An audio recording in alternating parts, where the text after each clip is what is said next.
नमस्कार, मैं सचिन सूर्यवंशी और आप देख रहे हैं इन्वेस्टिगेशिया। क्या मोदी सरकार की 11 साल की विदेशी नीति अब उल्टा पड़ रही है? अमेरिका के राष्ट्रपति द्वारा भारत की अर्थव्यवस्था को लेकर की गई टिप्पणी पर सपा प्रमुख अखिलेश यादव ने केंद्र सरकार पर जोरदार हमला बोला है। अखिलेश यादव ने कहा कि देश का युवा बेरोजगारी से जूझ रहा है, किसान खाद के लिए लाइन में है और लाखों लोग देश छोड़ रहे हैं। ऐसे में सरकार को अमेरिका की बातों पर सिर्फ गुस्सा नहीं, आत्ममंथन करना चाहिए। फ्री ट्रेड डील, महंगाई और प्लान जैसे तमाम मुद्दे पर अखिलेश ने सीधे प्रधानमंत्री से जवाब मांगा है। तो क्या ये शुरुआत है बुरे दिनों की, जैसे अखिलेश दाव कर रहे हैं? देखिए ये रिपोर्ट। ये 11 साल से कौन सी स्टडी चल रही थी? आप सोचिए, 11 साल से क्या स्टडी चल रही थी कि आज अमेरिका के राष्ट्रपति को कैसे शब्दों में भारतीय जनता पार्टी की सरकार में किन शब्दों से भारत को कहना पड़ा उन्हें। उन्होंने कहा भारत के भी अपने कानून के बारे में क्या कहा उन्होंने। सोचिए आप कि जो सरकार लगातार पिछले 11 वर्षों से दोस्ती के बाद दोस्ती और कितनी दोस्ती बढ़ाई कि आज हमें क्या दिन देखने को पड़ रहे हैं। ये शुरुआत है बुरे दिनों की, क्योंकि इस देश के नौजवानों को नौकरी चाहिए, रोजगार चाहिए। अर्थव्यवस्था बेहतर होगी तो रोजगार, नौकरियां मिलेंगी। अगर इस तरह की पाबंदियां लगेंगी, इस तरह की रुकावटें होंगी तो हमारे देश की अर्थव्यवस्था का क्या होगा। पोस्ट किया इंडिया और रशिया की इकोनॉमी को डेड इकोनॉमी का ऐसा लग रहा है कि बार बार वो हमलावर हो रहा है। अभी डेड इकोनॉमी भी देखिए वो क्या कह रहे हैं उस पे, उससे ज्यादा जरूरी ये है कि हम अपना खुद का देखें।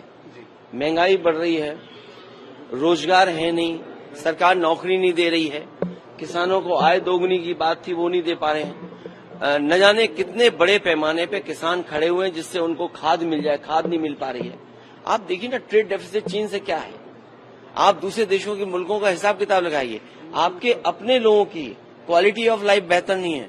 हर साल लाखों लाखों लोग भारत छोड़ के जा रहे हैं। तो अगर अमेरिका ये बात कह रहा है तो अमेरिका किसी आधार पे तो कह रहा होगा और सरकार को तो कुछ कहना चाहिए, क्योंकि 11 साल से कौन सी मित्रता बढ़ा रहे थे कि 11 साल के बाद ये दिन, बुरे दिन और ये सुनने को मिल रहा है हमें। पाकिस्तान के साथ कल भी पाकिस्तान के साथ भी ट्रेड अनाउंस किया है। इसी तरह से हम अमेरिका के साथ करेंगे। तो फ्री डील करोगे तो नॉन वेज मिल्क आ जाएगा। जो हमारे तमाम साथी जो व्रत रखते हैं और ये सोचते हैं कि व्रत में हम दूध की मिठाई खा लेंगे, और जिस समय अमेरिका के दूध की मिठाई खाओगे आप तो आप नॉन वेजिटेरियन व्रत रखोगे। इसके बारे में आपको सोचना होगा। अगर फ्री ट्रेड किस किस क्षेत्र में आप करोगे, किस क्षेत्र में दबाव बनाया जा रहा है। आप अपनी अर्थव्यवस्था देखिए ना, कहाँ खड़े हैं आप किसान की आय दोगुनी नहीं कर पाए। आप दुनिया में जिस तरह लोगों का जीवन बेहतर है, अपने लोगों को भागने दे रहे हो भारत छोड़ कर। लाखों गए, कितने गए लोग तो सुनने में आ रहा है, जितने पड़ोसी अच्छे देश हैं वहां पर कारोबार भी लेके चले गए।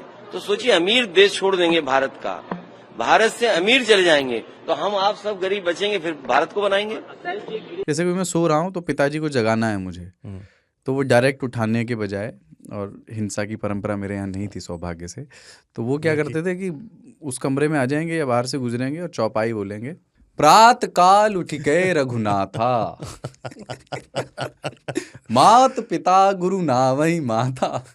कभी कभी मैं गुस्से में उठ करके, अरे पापा, चरण स्पर्श किया और सो गया। मैंने कहा अब मत उठाना।